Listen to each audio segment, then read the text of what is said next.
The information provided by the speaker, presenter on the IDSC platform is for general information purposes only. All information is provided in good faith. However, we make no representation or warranty of any kind, express or implied, regarding the accuracy, adequacy, validity, reliability, availability or completeness of this information. আমাদের যে ভক্তি কিংবা আমাদের ভাবনাগুলো এগুলো কিন্তু আমাদের কালচারের মধ্যে রয়েছে। আমরা শাক্ত, দিস ইজ আ ফিলসফি। তো ফলত ফিলসফি অ্যান্ড কালচার সেটাকে রাজনৈতিকভাবে প্রচার করে কোনো লাভ নেই। সেটা যেখানে যেটা চলে, এখানে শাক্ত কালচার এবং বৈষ্ণব কালচার চলে। বৈষ্ণব কালচারের মধ্যে যেমন বিষ্ণু, তার মধ্যে যেমন কৃষ্ণও আছেন, তেমনি রামচন্দ্রও আছেন। বাঙালি রামচন্দ্রকে নিয়ে বেশি মাথা ঘামায়নি, তবে হ্যাঁ রামায়ণ পড়েছে প্রচুর।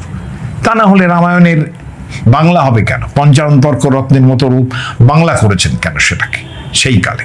কেন বর্ধমান রাজারা রামচয় সংস্কৃত রামায়ণ থেকে বাংলা করিয়েছেন সেটাকে? কেন কৃত্তিবাসী রামায়ণ তৈরি হয়েছে সেটা বল। নিশ্চয়ই সেই পপুলারিটি ছিল রাম জীবন সম্বন্ধে। তিনি অবতার, তাকে আমি সাক্ষাৎ ভগবান বলে মনে করি। আমি তো মনেই করি, অন্তত যারা পার্টির লোকেরা আছেন তারা যতখানি ভগবান মনে করেন, আমি তার থেকে অনেক বেশি বলে মনে করি।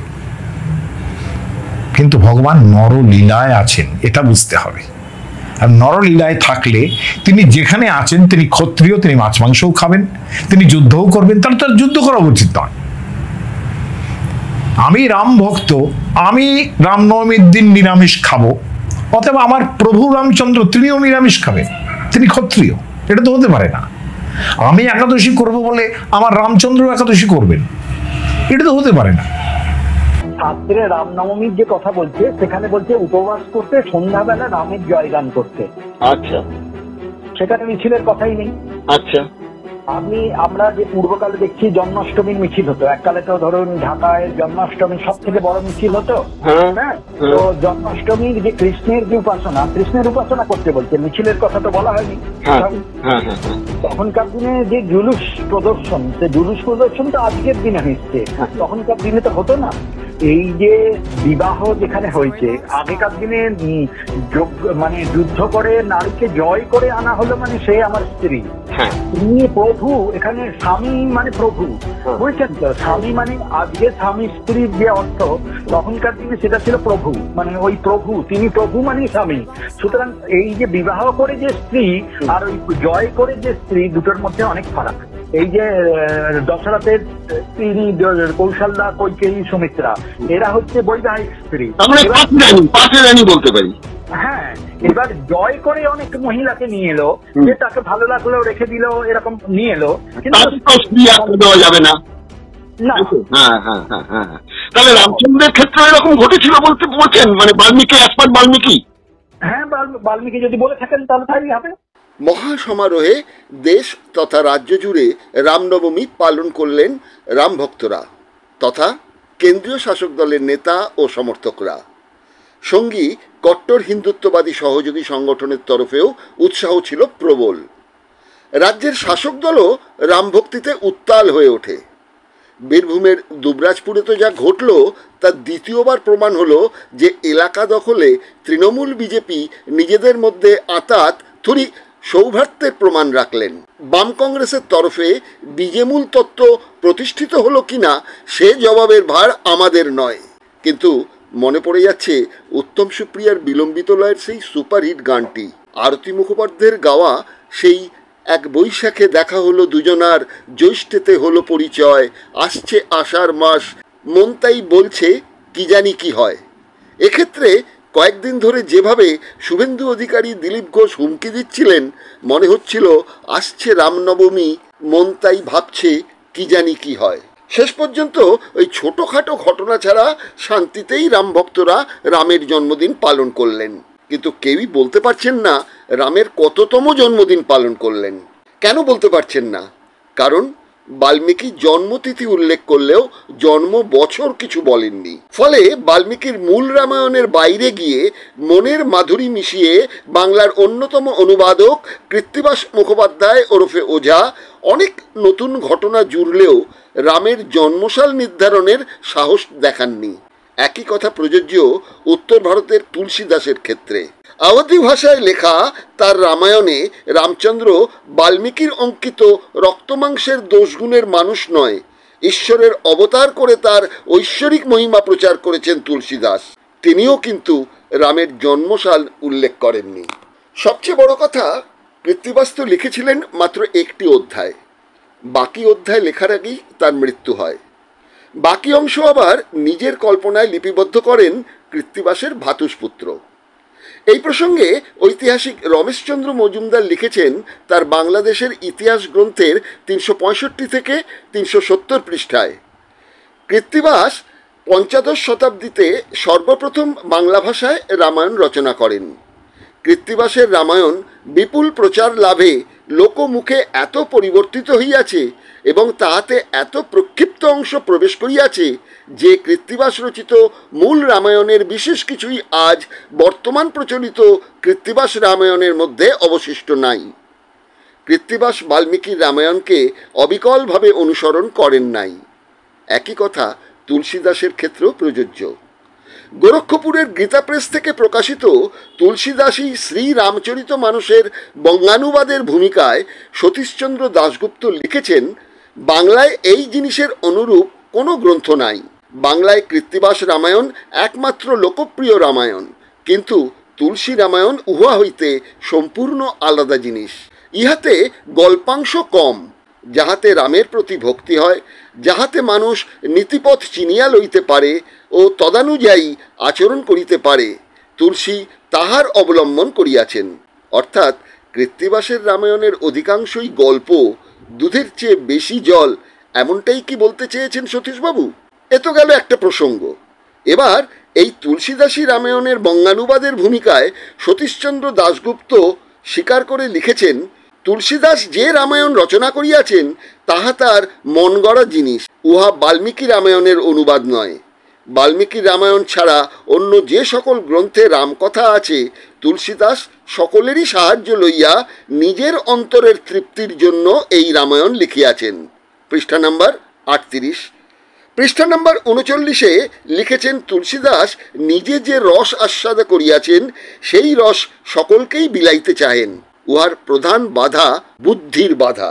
তবে কি তিনি তুলসীদাসকে বুদ্ধিহীন বলতে চেয়েছিলেন? অন্তত পরোক্ষভাবে। যাই হোক, বাল্মীকি রামের জন্মদিন তিথি উল্লেখ করলেও বয়স বা জন্মসন সম্পর্কে নীরব থেকেছেন। সুতরাং আজ পর্যন্ত কেউ রামের জন্মসন নিয়ে মন্তব্য করার সাহস দেখাননি। ফলে বাল্মীকি রামায়ণের গুরুত্ব বেড়ে যায়। তাহলে বাল্মীকির জন্মসন কবে, এরও কোনো ইতিহাস নির্ভর তথ্য নেই।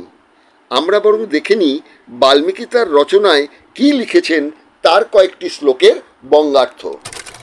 দশরথ প্রসঙ্গে বাল্মীকি লিখছেন, 60 বছর বয়সেও দশরথ পশুর মতো লোভী ছিলেন। শুধু তাই নয়, তার অন্য 2 স্ত্রী কৌশল্যা ও সুমিত্রার প্রতি তার কোনো ভালোবাসা ছিল না, তাদের প্রতি খেয়ালও রাখতেন না। বাল্মীকি রামায়ণ, অযোধ্যাকাণ্ড, তামিল অনুবাদ C.R. শ্রীনিবাসন আয়েঙ্গার। রামচন্দ্রের বহু স্ত্রী প্রসঙ্গে লিখেছেন বাল্মীকি, অন্থরা কৈকেয়ীকে বলছে, রাম রাজা হলে তোমরা দুঃখ পাবে, ভরতের স্ত্রী দুঃখ পাবে, আর সুখে থাকবে রামের স্ত্রীরা। বাল্মীকি রামায়ণ, অযোধ্যাকাণ্ড, 8ম সর্গ, বঙ্গানুবাদ বিবেকানন্দ বন্দ্যোপাধ্যায়, তুলনামূলক আলোচনায় রামায়ণ ও মহাভারত গ্রন্থ। নারী সম্পর্কে রামচন্দ্রের কি উক্তি, সে সম্পর্কে বাল্মীকি লিখছেন, নারীদের কখনো বিশ্বাস করা উচিত নয়, নিজের গোপন কথা স্ত্রীকেও বলা উচিত নয়। বাল্মীকি রামায়ণ, অযোধ্যাকাণ্ড, 100 অধ্যায়। রাম সবসময় যৌন সুখে আসক্ত ছিল। বাল্মীকি রামায়ণ, উত্তরকাণ্ড, অধ্যায় 42। মৈথিলী, তুমি সচ্চরিত্রও হও আর অসচ্চরিত্রই হও, তোমাকে আমি ভোগ করতে পারি নে, তুমি যেন কুকুরে চাটা ঘি। 3/275, 10-13। বাল্মীকির রাম ফিরে দেখা, লেখিকা সুকুমারী ভট্টাচার্য, পৃষ্ঠা নাম্বার 18। রামনবমী উপলক্ষে বেশ কয়েক বছর ধরে বামেরা যত দুর্বল হয়েছে, রামভক্তদের উন্মাদনা বেড়েছে। আদালত অস্ত্র হাতে মিছিলে নিষেধাজ্ঞা দিলেও থোড়াই কেয়ার। অস্ত্র ও বাইক মিছিলে বাংলা কেঁপেছে। অথচ পশ্চিমবঙ্গ বৈদিক একাডেমির সচিব নবকুমার ভট্টাচার্য বলেছেন, শাস্ত্রে রামনবমীতে উপবাসের বিধান আছে, কিন্তু মিছিলের কোনো নির্দেশ নেই, যা হচ্ছে রাজনৈতিক স্বার্থে। রামচন্দ্র যদি পুরুষোত্তম হবেন, তাহলে সীতা উদ্ধারে এত প্রাণক্ষয় করে সীতাকে অযোধ্যায় ফিরিয়ে এনে কেন বলেন, তুমি রাবণের গৃহে ছিলে, সন্দেহের ঊর্ধ্বে নও, তোমাকে ত্যাগ করছি, কেননা তুমি কুকুরে চাটা ঘিয়ের মতো, যা দিয়ে যোগ্য হয় না। সীতা কবে গর্ভবতী হলেন? রাম কি ব্রাহ্মণের আজ্ঞাবহ হয়ে ভূমিপুত্র নিম্নবর্ণকে হত্যা করতে সম্মুখকেই হত্যা করেন? দিগদর্শনের এমন অনেক প্রশ্নের মুখোমুখি হলেন নবকুমার ভট্টাচার্য। কি জবাব দিলেন তিনি, শুনুন। নমস্কার নববাবু। হ্যাঁ, আমি সুজিত চট্টোপাধ্যায় বলছি, দিগদর্শন চ্যানেল থেকে। আচ্ছা। আজকের মুহূর্তে আপনার মতন একজন প্রাজ্ঞ পণ্ডিত ব্যক্তির কিছু তথ্য আপনার কাছ থেকে জানলে আমাদের যে গ্রাহক এবং দর্শক বন্ধুরা আছেন তারা অনেক উপকৃত হবেন। তো আমি একটুখানি আজকের যে রামনবমী, এই রামনবমীর হিসেবে নিয়ে যেটা সবচেয়ে বড় একটা বিতর্ক চলে, সেটা হচ্ছে রাজনৈতিক বিতর্ক পৌঁছে গেছে বিষয়টি, যেটা আগে ছিল না। তা এই রাজনৈতিক বিতর্কে কেউ কেউ বলছেন যে একটি দল যারা কেন্দ্রীয় সরকারের ক্ষমতায় রয়েছেন তারা চাইছেন যে উত্তর ভারতীয় সংস্কৃতিটাকে বাংলায় নিয়ে আসতে, কেননা বাংলায় যে রামের সংস্কৃতি তারা দিচ্ছেন সে বাংলার এই সংস্কৃতিটা আগে ছিল না, অস্ত্র শস্ত্র নিয়ে আস্ফালন ইত্যাদি ইত্যাদি নানান রকম বক্তব্য। আবার সেই দলের পক্ষ থেকে বলা হচ্ছে যে আমাদের ওপর যদি আক্রমণ আসে তাহলে তো নিশ্চয়ই আমরা রসগোল্লা ছুড়বো না, আমরা এই জন্য অস্ত্র রাখছি সঙ্গে, যাতে আমাদের ওপর এর আগেও কয়েকটা আক্রমণ হয়েছে, সত্যি সত্যিই হয়েছে, সেগুলোকে করবার জন্য। অর্থাৎ রাজনৈতিক দলগুলোর মধ্যে এই আইনটাকে হাতে তুলে নিয়ে যেটা পুলিশের দেখার কথা সেটা পুলিশকে তারা নিষ্ক্রিয় মনে করছে, সেটা পুলিশকে সাফল্য না পুলিশের অকর্মণ্যতা সেটা অন্য প্রশ্ন, কিন্তু আমরা চাইছি একদম রামনবমীর বস্তুটি মানে বিষয়টিকে নিয়ে আলোচনা করতে।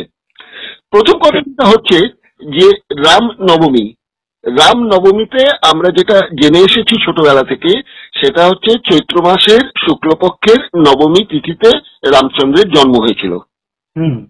আর যদি মূল রামায়ণ হিসেবে যদি আমরা ধরি তাহলে হচ্ছে বাল্মীকি রামায়ণ। আচ্ছা, এই বাল্মীকি রামায়ণ থেকে বিভিন্ন ভাষায় পরে অনুদিত হয়েছে। এখানেও একটা কথা আছে, সেটা হচ্ছে রচনা ও লিখিত, এই দুটো শব্দের মধ্যে একটা ব্যাপার আছে। রচনা যেটা মুখে মুখে রচনা করে স্মরণ শক্তির মধ্যে রেখে সেটা বই প্রকাশ করা, সেটাকে আমরা রচনা বলতে পারি। আর লিখিত বললে আমাকে জানতে হবে যে সেটা কোনো ভাষার ওপর লিখিত হয়েছে। তা এই বাংলা ভাষায় যখন লিখিত হলো, বেশ কয়েকজন লিখেছেন, কিন্তু যদি বলেন আপনারাই ভালো বলতে পারবেন, আপনি সংস্কৃতের একজন প্রাজ্ঞ পণ্ডিত অধ্যাপক এবং এটি বৈদিক সংস্থার সঙ্গে আপনি অধ্যক্ষ, সেটা হচ্ছে যে আমার মনে হয়েছে সেটা হচ্ছে যে এই ভাষার নিরিখে, ভাষার মাধুর্যের জায়গা থেকে বোধহয় কৃত্তিবাসকেই সর্বপ্রথমে স্থান দেওয়া হয়েছে, তাই তো? কৃত্তিবাসকেই সর্বপ্রথম স্থান দেওয়া হয়েছে বাংলা রামায়ণের রচয়িতা হিসেবে। এখন যদি মূল রামায়ণটা বাল্মীকির আমরা ধরি, বাল্মীকি রামায়ণে কি এই চৈত্র মাসের শুক্লপক্ষের নবমী তিথি এটি উল্লেখ কি বাল্মীকি করেছিলেন? হ্যাঁ, এটা উল্লেখ বাল্মীকি করেছিলেন, কারণ আমরা বাল্মীকি রামায়ণে দেখছি যে এই ব্যাপারটা আছে। আবার বাল্মীকি রামায়ণ থেকে যে আমরা যেখানে দেখতে পাচ্ছি যে স্মৃতি রামনবমী, যে রামনবমী একটা তিথি, এক জন্মদিন, সেটা কেন পালন করব, তখন যে পালন করব তার যে শাস্ত্রীয় ব্যাপারটা রয়ে গেছে, শাস্ত্রীয় ব্যাপারটা যেখানে লেখা হচ্ছে, ধরুন স্মৃতি গ্রন্থে লেখা হচ্ছে যে আমরা কোন দিন উপবাস করব, কোন দিন পালন করব, সেখানেও এই ব্যাপারটা এখানে লিখছেন আর কি, যে চৈত্রে শুদ্ধাতু নবমী পুনর্বসু জুতা যদি, মানে শৈব মধ্যাহ্ন যোগেনা পুণ্য মহাপুণ্যতমা ভাবে, মানে চৈত্র মাসের যে নবমী তিথি সেটা যদি পুনর্বসু যুক্ত হয়, মানে নক্ষত্র যুক্ত হয়, কারণ রামচন্দ্র এই পুনর্বসু নক্ষত্র যে সময়টা, সেই সময়টা জন্মগ্রহণ করেছিলেন, তাহলে এটা অতি পুণ্য তিথি বলে ধরা হবে আর কি। আচ্ছা, সব বছর তো পুনর্বসু নক্ষত্র হবে না। ঠিক ঠিক ঠিক। সেক্ষেত্রে কি হবে? সেক্ষেত্রে এমনি জন্মদিন হয়ে যাবে। ধরুন আমাদেরও তো শাস্ত্রে জন্মদিনের কোনো ব্যাপার নেই, জন্মতিথির প্রাধান্য রয়েছে। তা কোন বছর আমি যে নক্ষত্রে জন্মেছি, যে পুনর্বসু নক্ষত্রে রামচন্দ্র জন্মেছেন, আমি যে নক্ষত্রে জন্মেছি, আপনি যে নক্ষত্রে জন্মেছেন, প্রতি বছর তা পড়বে না, কিন্তু যে বছরটা পড়বে সে বছরটা খুব ভালো বলে সময় বলে গণ্য হবে, আর কিছু না। আচ্ছা, তো মোটামুটি আমরা দুটো জিনিস এখানে একটা প্রশ্ন আসে, সেটা হচ্ছে যে রামের জন্ম চৈত্র মাসের শুক্লা নবমী তিথিতে, এটা পরিষ্কার হলো, কিন্তু সময়টা বাল্মীকির এই সময়কালটা বাল্মীকি রামায়ণে আমরা কি পাচ্ছি? দেখুন, এই সময়কাল যে বলা হচ্ছে, উনি কিন্তু কোনো সময়কাল ধরেনি। পরবর্তীকালে অন্যান্য রামায়ণে কেউ বলছেন সন্ধ্যাকাল, কেউ বলছেন আপনার এই দুপুর কাল, হ্যাঁ, এই সময় বলা হচ্ছে। আর নক্ষত্রটা যে সময় পড়বে সেই সময়ে তো পালন করার কথা বলছে। তো ওই সময় কোন সময় হয়েছিল সুস্পষ্ট ভাষায় কিন্তু লিখিত নেই কোথাও, বছরও লিখিত নেই, আর সুস্পষ্ট ভাবে কোন সময় বলা নেই, এটা বলা নেই। এটা কি কৃত্তিবাসী রামায়ণে কৃত্তিবাস কিছু উল্লেখ করেছেন? না, কৃত্তিবাস কিছু উল্লেখ করেননি। আচ্ছা, এবার আপনাকে কৃত্তিবাস খালি চৈত্র মাসের একটা প্রাধান্য উল্লেখ করেছেন, যে এই সময় রামের এই বলে তার বর্ণনা দিয়েছেন, কিন্তু ওই জন্ম মাস বলে ওই রকম কিছু নির্দিষ্ট যে এই দিনেই রামের জন্ম এরকম কিছু বলেননি।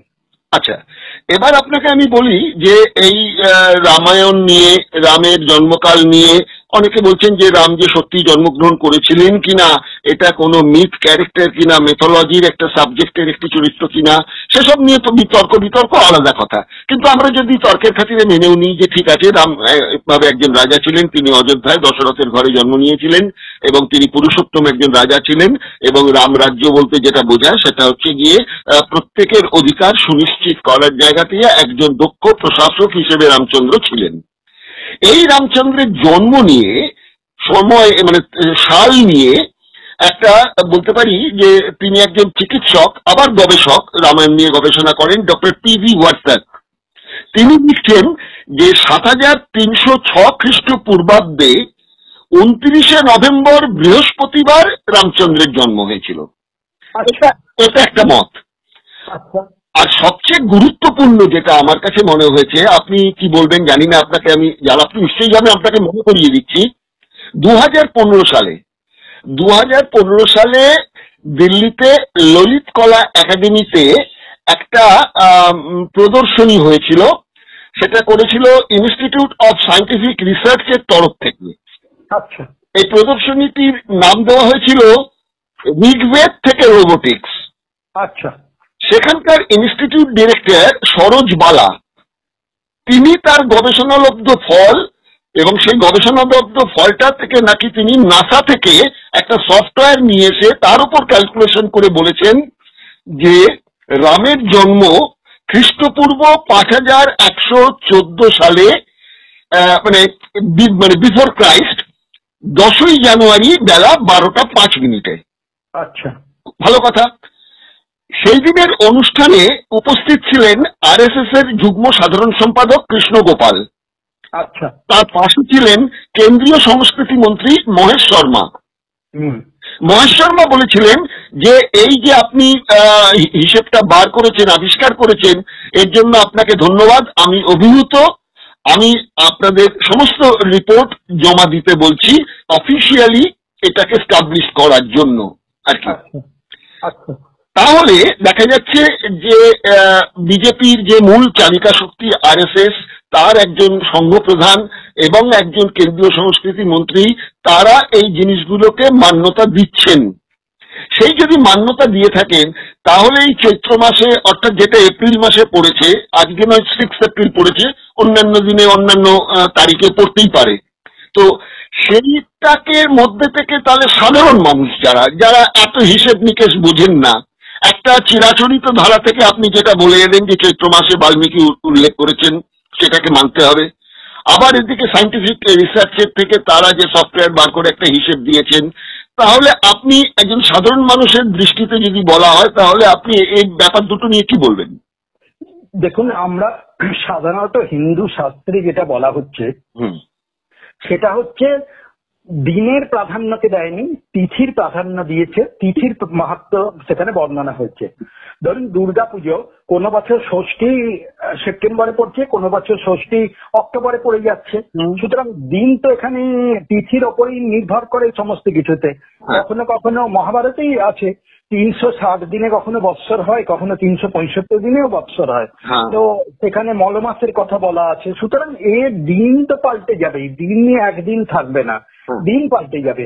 তো শাস্ত্র যেটা বলছে যে আমাদের যে শাস্ত্র যেখানে বলছে যে দিনের প্রাধান্য নয় তিথির প্রাধান্য, সুতরাং সেইখানে তিথির প্রাধান্য আমরা মেনেই এইখানে রামনবমী পালিত হচ্ছে। আচ্ছা, তিথির ব্যাপারটা যদি এই মান্যটা আমরা দিই, তাহলে আমরা দেখতে পাচ্ছি এবারকার 2025 6ই এপ্রিল যে জন্মদিন পালিত হচ্ছে রামের, সেখানে বিশুদ্ধ সিদ্ধান্ত মত বলছে যে 6ই এপ্রিল সন্ধ্যা 7টা 26 তিথি শুরু হচ্ছে। হ্যাঁ। আচ্ছা, গুপ্ত প্রেস বলছে যে 5ই এপ্রিল অর্থাৎ গতকাল রাত 12টা 21 তিথি শুরু হয়ে গেছে।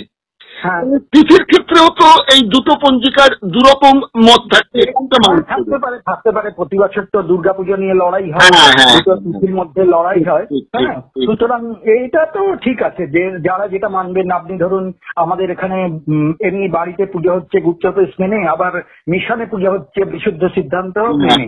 যারা যেটা মানবেন তারা সেটাই করবেন, তার মধ্যে কোনো তো অসুবিধা কিছু নেই। আচ্ছা, ঠিক আছে, এটাও একটা পরিষ্কার উত্তর পাওয়া গেল আপনার কাছ থেকে। এই কথাটা হচ্ছে যে সময়কালের মধ্যে দেখা যাচ্ছে কোথাও যেটা বলা হয়েছে যে 7306 খ্রিস্টাব্দে একজন গবেষক বলছেন, আবার এই যে নতুন যে ক্যালকুলেশনটা হয়েছে সেখানে বলা হচ্ছে 5114 বলা হচ্ছে। আবার একজন আছেন পুষ্কর ভাটনাগর, আচ্ছা, তিনি বলছেন যে 10ই জানুয়ারি 5114। আচ্ছা, সেই হিসেবেতে এই এপ্রিল মাসটা সেই হিসেবে তখন পড়েছিল 22শে ফেব্রুয়ারি। আচ্ছা, হতে পারে। কারণ কি আপনি ধরুন এই যে যোগেশচন্দ্র রায় বিদ্যানিধি দোলের কথা যেখানে বলছেন যে নক্ষত্র কি হচ্ছে, সেখানে আগে তো বৎসর গণনা অন্য সময়ে হতো, আর এখন বৎসর গণনা অন্য সময় পাল্টে যাচ্ছে। একটা সময় তো বলা হয়েছে অগ্রহায়ণ, অর্থাৎ অগ্রহায়ণের জন্য। সুতরাং এই তো সময়ের সঙ্গে সঙ্গে সবকিছু পাল্টাচ্ছে। আচ্ছা, আরেকটা পাচ্ছি আমরা, সেটা হচ্ছে আরেকজন গবেষকের নাম আপনাকে বলছি। আপনার কাছে বলেনি, আমার কাছে একটি বই আছে, আচ্ছা, সন্তোষ কুমার দাশগুপ্ত, সবে বেরিয়েছেন, বৈদিক ভারতের রাজনৈতিক ইতিবৃত্ত বলে। আচ্ছা, তো সেখানে উনি এই যে সমস্ত যে বংশ তালিকা দিয়েছেন, যে সূর্য বংশে রামচন্দ্রের বাবার নাম কি, ওর বাবার নাম কি, পরপর ধরে গেছেন। তো তিনি শাস্ত্র থেকেই নিয়েছেন, এই রামায়ণ থেকে নিয়েছেন, ভাগবত পুরাণ থেকেই নিয়েছেন। কিন্তু সেখানে তিনি ওই যে বলেছেন যে রামের বাবা দশরথ, তার বাবা, এই সমস্ত কিছু একটা তালিকা দিয়েছেন আর কি। আমি এটা আপনার সঙ্গে সংযোজন করে দিলাম। আচ্ছা আচ্ছা, এই বইটা যদি কেউ জিজ্ঞাসু থাকেন বা উৎসাহী থাকেন, তারা বইটি একটু নাড়াচাড়া করে দেখতে পারেন। হ্যাঁ, এই বৈদিক ভারতের রাজনৈতিক ইতিবৃত্ত, সন্তোষ কুমার দাশগুপ্ত, শ্রীরামপুর বসুবাটি সিঙ্গুর হুগলি থেকে বেরিয়েছেন। কলকাতা থেকে আমি বইটা কিনেছি। আচ্ছা আচ্ছা, তো এটাই বংশ তালিকাটা আছে আর কি। আপনি কি এই রামচন্দ্র সম্পর্কে কোনো বই কি আপনার আছে? না না না না, আমার কোনো বই নেই। আচ্ছা, রামচন্দ্র নিয়ে আপনি করেননি। আচ্ছা, তো ইচ্ছে আছে আগামী দিনে এই এত যখন বিতর্ক হচ্ছে তখন তার একটা চুলচেরা বিশ্লেষণ করার? এখনো ভাবিনি কিছু, কারণ আমি তো কাজ করছি দুর্গাপুজো নিয়ে, টোল নিয়ে। আচ্ছা, এখনো কিছু ভাবিনি। আচ্ছা, এই যে মানে সাধারণ লোক ধরুন আজকে রাজনীতি একসঙ্গে যোগ হয়ে গেছে, কিন্তু সাধারণ যে মানুষ যেটা মানে রামনবমী যে মানত, তার কিন্তু প্রামাণ্য তথ্য আছে যে রামনবমী এখানে পালিত হতো। আচ্ছা, রামনবমী এখানে পালিত হতো, কারণ আমি কতগুলো আপনাকে উদাহরণ দিচ্ছি। যারা পালিত হতো, মানুষ তো ধর্ম পালন করতো, রাজনৈতিক ছেড়ে দিন, ধর্ম কিন্তু পালন করতো, রামনবমীটা পালন করতো। বছরে 4 দিন অন্ন খেতে নেই, শাস্ত্র বলছে। রঘুনন্দন তার আহ্নিক ক্রিয়া তত্ত্বতে বলছে বছরে 4 দিন অন্ন ত্যাগ করতে। এই 4 দিন হচ্ছে জন্মাষ্টমী, রামনবমী, শিবরাত্রি আর দুর্গাষ্টমী। এই 4টের মধ্যে আবার দুটি ক্ষেত্রে বলছে যে দুটি ক্ষেত্রে এই রামনবমী এবং আপনার এই দুর্গাষ্টমী, এদিনকে যদি ভগবানকে অন্ন উৎসর্গ করা যায় তবে তুমি অন্ন খেতে পারবে। হ্যাঁ, এই চারটি কথা বলছে। আর ধরুন এই যে উপবাসের কথা যে বলছে, উপবাসের ক্ষেত্রে আমরা দেখতে পাচ্ছি প্রথম রামনবমী, আমার কাছে যে তথ্য রয়েছে যে সার্থ বই রঘুনন্দনের অনেক আগে বৃহস্পতি রায় মুকুট তার একটি গ্রন্থ স্মৃতি রত্নহার তিনি লিখেছিলেন এটা, যে রাজা গণেশের রাজত্বকালে, জালালউদ্দিনের রাজত্বকালে তিনি ছিলেন, পণ্ডিত ছিলেন, তিনি এই গ্রন্থটি লিখেছিলেন, সেখানে রামনবমীর উল্লেখ করছেন। তারপরে আমরা দেখতে পাচ্ছি গোবিন্দানন্দ 1520 থেকে 1560 বর্ষক্রিয়া কৌমুদী যে গ্রন্থ, সেখানেও তিনি রামনবমীর কথা বলছেন সাধারণ লোককে, এবং রঘুনন্দন তো তার তিথিতত্ত্বে বলেইছেন। আমরা এর সঙ্গে যদি যুক্ত করে দিই, মানে সাধারণের খনার বচন রয়েছে, খনার বচনে কোন দিন তুমি উপবাস করবে, পালন করবে, সেখানে একটি শ্লোক রয়েছে, সবাই জানে সেটা, শয়ন উত্থান পাশ মোড়া, তার মধ্যে ভীমে ছোঁড়া। দুই ছেলের জন্মতিথি হচ্ছে রামচন্দ্র এবং জন্মাষ্টমী, দুটো কথা বুঝে দেখে করস্থিতি। পাগলার 14, পাগলির 8, পাগলার 14 মানে আপনার শিব চতুর্দশী, পাগলির 8 মানে দুর্গাষ্টমী। এই নিয়ে কালকাট, এই যে আমাদের যে প্রাচীন যে উপবাস করেছিল মানে সাধারণ গৃহস্থ, খনার বচনে এইটা কিন্তু দেয়া আছে। আচ্ছা, এই যে দুর্গাষ্টমীর কথাটা আপনি বললেন, এই দুর্গাষ্টমীটা কোনটা, যেটা রাজা সুরত করেছিলেন? সেটা তো না, এটা দুর্গাষ্টমী হচ্ছে আপনার যে সৎকালে মহাপূজা ক্রিয়াতে যাচ্ছে, যেটাকে বলা হচ্ছে রামচন্দ্রের অকাল বোধন। হ্যাঁ, রামচন্দ্রের অকাল বোধন। আচ্ছা, এবার বলি আপনাকে, সেটা হচ্ছে যে প্রশ্নটা এবার এসে যাচ্ছে এটাও, সেটা হচ্ছে যে রামায়ণের মূল রচয়িতা যদি আমরা বাল্মীকিকে ধরে থাকি, তাহলে বাল্মীকি রামায়ণেতে কোনো অকাল বোধনের কথা তো নেই। না, অকাল বোধনের কথা নেই, কিন্তু সেখানে একটি কথা আছে, সেখানে রামচন্দ্র দুর্গা পুজো করেননি, কিন্তু তিনি সূর্যের উপাসনা করেছিলেন এই তিথিতে, সেটি বরং আছে। দুর্গা তো এক অর্থে সূর্যেরই উপাসনা হচ্ছে। সুতরাং সেই দিক থেকে আপনাকে আজকের দিকে সেইটাকে করে নিতে হবে। সুতরাং তিনি তো সূর্য বংশজাত, তিনি তো আর দুর্গা উপাসনা করবেন না, তিনি সূর্যের উপাসনা করবেন, এবং সূর্যের উপাসনাকে যা যা করার দরকার, আর তার মধ্যে আমাদের যে এই যে নবপত্রিকা যোগ আছে, সমস্ত কিছু যোগ আছে, সমস্ত কিছুই তিনি করছেন, কিন্তু সূর্যের উপাসনা করছেন। আচ্ছা, তো এখন এই সূর্যের উপাসনা যদি করে থাকেন, তাহলে বাল্মীকির কথায় সেটা যে শরৎকালের অকাল বোধন না, বাসন্তী পুজোকে, বাসন্তী দুর্গাও তো তাহলে সূর্যের প্রতিনিধি। হ্যাঁ, তা হতে পারে, কিন্তু রামচন্দ্র যে ওইখানে যে বোধনটা করেছে, বোধনের মন্ত্রেই তো লেখা আছে অকালে ব্রহ্মণা বোধ দেব্যাস্ত্রয়ী কৃতাপুরা, তার যে গল্প করা আছে সব জায়গাতে কালিকা পুরাণ যে ধরছে, হ্যাঁ, সেখানে পরবর্তীকালে প্রক্ষিপ্ত হয়ে আমি একটা ছোট কাজ করেছি, তাকে যদি তার পরিপূর্ণ রূপ পেতে গেলে তাকে তো পরবর্তীকালে কি কি করা হয়েছে সবাই তার মধ্যে সাজিয়ে গুছিয়ে করা হয়েছে, বুঝছেন তো? হ্যাঁ, তো সেইখানে এসে আজকের রূপটা আমরা পাচ্ছি, যে যেখানে বোধন করছি, যে বোধন যেখানে মন্ত্র হচ্ছে, বোধনের মন্ত্রে আমরা বলছি, ব্রহ্মা যেখানে বোধন করছে যে এই যে রামচন্দ্র তোমাকে অকালে জাগিয়েছিল, আমিও তোমাকে অকালে জাগাচ্ছি, বোধনের যে মন্ত্র, সেই মন্ত্রটার মধ্যেই তো তার বলা হয়েছে। তাহলে এটা আমাদের ধরে নিতে হবে যে রামচন্দ্রের যে সূর্য পুজোর কথা বাল্মীকি উল্লেখ করেছিলেন, সেই কথাটাকেই কৃত্তিবাসী নিয়ে এই অকাল বোধনের বিষয়টিকে এনে দুর্গাপুজোর অনুষ্ঠানটা, তাহলে এটা মানতে হবে যে কৃত্তিবাসের হাত ধরেই এই দুর্গাপুজোর সংস্কৃতি আমাদের এখানে তৈরি হলো। আচ্ছা, তার ফলে যেটা হয়ে গেল, ওইখানে আজকের বাঙালি যে ইয়েটা গ্রহণ করেছে, সেই বাঙালি গ্রহণের মধ্যে দুর্গার মধ্যে লক্ষ্মী, সরস্বতী, কার্তিক, গণেশ, এই যে সমস্ত কিছু ঢুকে আছে, এটা বাঙালির নিজস্ব সংস্কৃতি, এর মধ্যে অন্য সংস্কৃতি কোনো ইয়ে নেই। মানে এটা যোগাযোগ নেই, এটা বাঙালি তার নিজস্ব জায়গায় করে নিয়েছে। হ্যাঁ, আমাদের যে সপরিবার সেই ব্যাপারটা। সবচেয়ে বড় কথা যেটা আছে যে একমাত্র বোধহয় আমরা ভারতবর্ষে দেখতে পাচ্ছি যে দুর্গাকে, দেবীকে মা হিসেবে নয় কন্যা হিসেবে ভেবেছেন, এটা বোধহয় ভারতবর্ষের কোনো প্রদেশে বলেনি। হ্যাঁ, ঠিক তো, ঠিক। এখানে একদম মেয়ে হিসেবে তাকে আরাধনা করেন, যার জন্য বিদায় জানান, যেভাবে সমস্ত কিছু আমাদের আগমন গানগুলো লেখা হয়েছে। হ্যাঁ হ্যাঁ হ্যাঁ। আচ্ছা, এবার আমাকে যেটা প্রশ্ন সেটা হচ্ছে যে এই রামনবমীতে যে অস্ত্র নিয়ে যে মিছিলগুলো হচ্ছে, শাস্ত্রে কি এরকম উল্লেখ আছে যে রামনবমীর মিছিলেতে এরকম অস্ত্র নিয়ে বেরোতে হবে? একটা অষ্টমী পুজোর কথা আমরা পেয়েছি, বীর পূজা। শাস্ত্রে রামনবমীর যে কথা বলছে সেখানে বলছে উপবাস করতে, সন্ধ্যাবেলা রামের জয়গান করতে। আচ্ছা, সেখানে মিছিলের কথাই নেই। আচ্ছা, আমরা যে পূর্বকালে দেখছি জন্মাষ্টমীর মিছিল হতো, এককালে তো ধরুন ঢাকায় জন্মাষ্টমীর সব থেকে বড় মিছিল হতো। হ্যাঁ, তো জন্মাষ্টমীর যে কৃষ্ণের উপাসনা করতে বলছে, মিছিলের কথা তো বলা হয়নি। তখনকার দিনে যে জুলুস প্রদর্শন, সে জুলুস প্রদর্শন তো আজকের দিনে হচ্ছে, তখনকার দিনে তো হতো না। এটা একটা দামি কথা বললেন। আমাকে কিছুদিন আগে মানে মুসলিম ইমাম তিনি বলেছেন যে মহরম হচ্ছে একটি শোকের দিন, কোনো মিছিলের কথা কিন্তু কোনো কোরআনে উল্লেখ নেই, কোনো ধর্মীয় বিধান নেই। না, সেখানে অস্ত্র নিয়ে যে বেরোনো হচ্ছে, যে বুক চাপড়ানো, এই যে বুক চাপড়াবে, তোমার শোক হলে তুমি তো ঘরের ভেতরে সমস্ত কিছু করবে, তুমি তো সেটা শোকটাকে দেখাবে না, প্রকাশ করবে না। ঠিক। সুতরাং এটা আজকের ভাবনা, এটার কোনো কিছু নেই।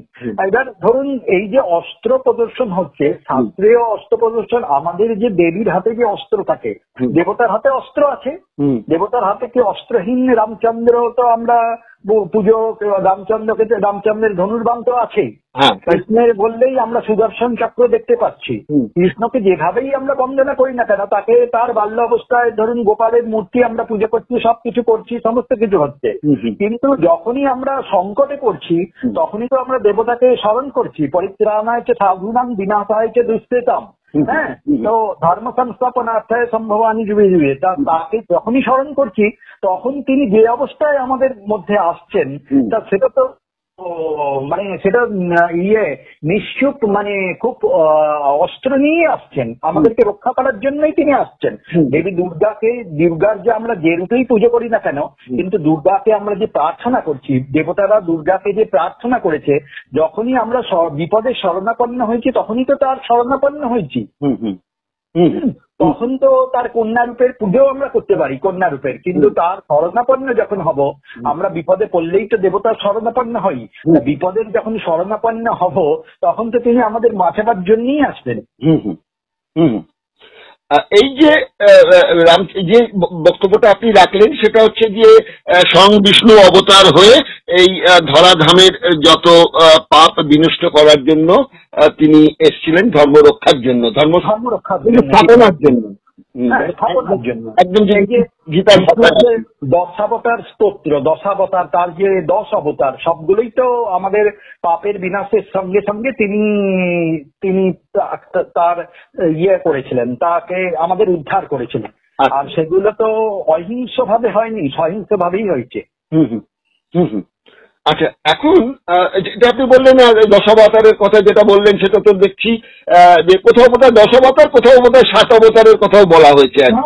ঠিক আছে, আমরা বিষ্ণুর যে দশাবতার স্তোত্র, দশাবতার, তার যে নৃসিংহ অবতার, বামন যে অবতার, সেইখানে তো একজনকে ধ্বংস করতে হবে, তবেই তো তিনি হবেন, তার ইয়েটা রক্ষা হবে। আচ্ছা, যদি এইটাই হয় তাহলে পরে এখানে রামচন্দ্রকে কিন্তু আমি যতটুকু জানি, আপনার থেকে কম জানি, সেখানে বলা হচ্ছে রামকে লীলাবতার। হ্যাঁ, লীলাবতার তো বটেই। তিনি দেখুন, তিনি আমাদের এখানে ভগবান জন্ম নিয়েছিলেন লীলা করার জন্যই জন্ম নিয়েছিলেন। লীলা মানে তার মধ্যে আমরা কি দেখতে পাচ্ছি, সমস্ত কিছু লীলা কি দেখতে পাচ্ছি, লীলা দেখতে পাচ্ছি। দেখুন, এই যে যখন তিনি দেখালেন যে তার পত্নীকে হরণ করে নিয়ে গেল রাবণ, তাকে তিনি কিন্তু হত্যা করলেন। আবার ধরুন আমরা দেখছি যে তিনি যখন রামরাজ্য রাজা হলেন, তখন প্রজারা এসে বলল যে তোমার স্ত্রী রাবণের ঘরে রাত কাটিয়েছেন, তোমার স্ত্রী কেন ঘরে আছে, তাকে তিনি বিসর্জন দিলেন। তিনি কিন্তু প্রজাকে মানে গুলিগোলা চালালেন না, তাকে তার বিরুদ্ধে, প্রজার বিরুদ্ধে অস্ত্র ধারণ করলেন না, তুমি কেন বলছো আমার বউ সম্বন্ধে, এ কথা কিন্তু বললেন না। তিনি প্রজার কল্যাণই যে রাজার সুখ, এই যে প্রজার কল্যাণই যে রাজার কল্যাণ, প্রজা যা বলবে সেটাই রাজা মানবে, এই ব্যাপারটা কিন্তু তিনি প্রতিষ্ঠা করে গেলেন। এটাই একটা লীলা। আরেকটা লীলা দেখুন, ভগবান রামচন্দ্র আমরা যদি সম্পূর্ণ পুরুষ রূপে কাউকে আজকে জানাচ্ছি, কিন্তু তার জীবনটা কি, তার জীবন তো একটা প্যাথেটিক। তিনি তো ধরুন সরজিতে প্রাণ বিসর্জন দিলেন। সরজিতে প্রাণ বিসর্জন মানে কি, আত্মহত্যা করলেন তো। আমরা যে দুজন পুরুষকে বা আজকের দিনে স্বয়ং সম্পূর্ণ পুরুষ বলে বলি, একজন হচ্ছে কৃষ্ণ, একজন হচ্ছে রামচন্দ্র। দুজনের শেষ জীবনটা দেখুন প্যাথেটিক। একজন অপঘাতে মারা গেলেন, বান মারলো, মারা গেলেন, অপঘাতে মারা গেলেন, আরেকজন আত্মহত্যা করলেন। তো এটাই হচ্ছে ভগবান লীলা, বুঝছেন? আচ্ছা, এই যে লীলার কথা যদি বলেন, আজকের দিনে আজকে আবার চলে আসি আজকের দিনে আমরা তো রামচন্দ্রকে দেখিনি, কৃষ্ণকে দেখিনি, তারপরে শুনছি। আমরা যদি ঠাকুর রামকৃষ্ণকে দেখছি, ঠাকুর রামকৃষ্ণ তিনি তো অনেক বড় অবতার, সব থেকে শক্তিশালী পুরুষ আজকের দিনে। হ্যাঁ, আর যার কথা আমরা অনুভব করছি সমস্ত কিছু, তাকেও কিন্তু কর্কট রোগাক্রান্ত হয়ে মারা যেতে হয়েছিল, তাকেও তো কষ্ট পেয়ে মারা যেতে হয়েছিল। বলা হয় রামকৃষ্ণ সাধারণ মানুষের যা পাপ সেটা নিজে ধারণ করা বকল মানিয়েছিলেন, আমরা বলে থাকি। যাই হোক, এখন এখানে আপনাকে বলি, এই যে লীলার কথা যদি আমরা বলি, তো এই রামকে প্রথমে তো বলছি পুরুষোত্তম রাম, উত্তম মানে পুরুষদের মধ্যে শ্রেষ্ঠ পুরুষ হচ্ছেন উত্তম।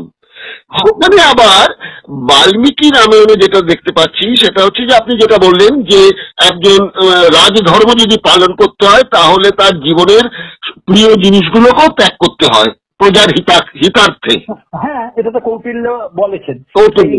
হ্যাঁ, কৌটিল্য তো বলেছেন রামের অনেক পরে বলেছেন, রামকৃষ্ণের আগের ঘটনা। তো এই ঘটনায় তিনি তো নিশ্চয়ই সীতাকে ত্যাগ করতেই পারেন। এ সম্পর্কে নৃসিংহপ্রসাদ ভাদুরী তার একটি আলোচনা রয়েছে রামের ব্যাপারে। তিনি বলছেন রামের ডিসিশনে স্বয়ং রচনাকার যিনি বাল্মীকি সন্তুষ্ট হননি বলে তার আত্মমে সীতাকে আশ্রয় দিয়েছিলেন। হ্যাঁ, ঠিক।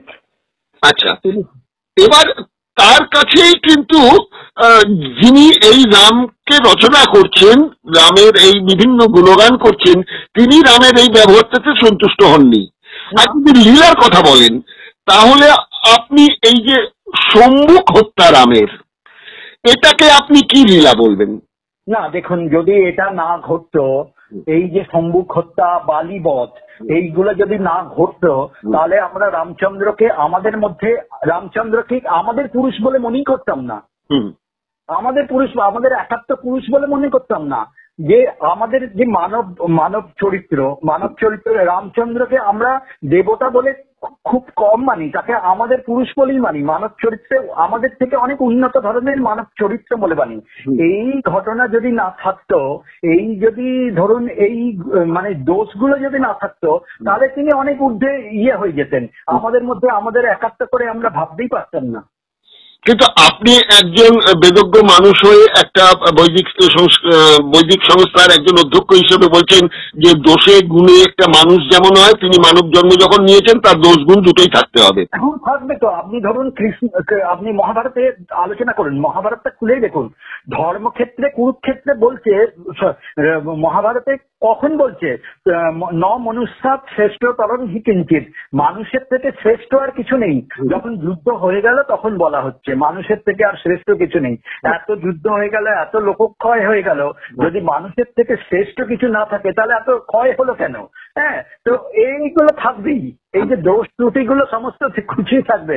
মুনিনাং মতিভ্রম, মুনিদেরও মতিভ্রম হয়, দেবতারাও তো সবকিছুর ঊর্ধ্বে নয়, এখানেও তো আমাদের থেকে উন্নত, কিন্তু তার মধ্যেও দোষগুণ থাকবে। আচ্ছা নববাবু, এখানেতে একটা মারাত্মক অভিযোগ করছেন একদল মানুষ। তারা বলছেন যে আপনি যে কথাগুলো বললেন এই পরিপ্রেক্ষিতে তারা বলছেন যে রামায়ণেতে রামকে যদি আমরা পুরোপুরি পর্যবেক্ষণ করি তাহলে দেখতে পারবো যে তিনি একটি ব্রাহ্মণ্যবাদী যে সংস্কৃতি বা তখনকার দিনে যে কালচার বা ছিল দায়িত্ব ব্রাহ্মণদের সমাজকে পরিচালনা করবার, তিনি তাদের সহযোগী হিসেবে কাজ করেছেন এবং দেশের যে ভূমিপুত্র তাদের সঙ্গে অন্যায় করেছেন।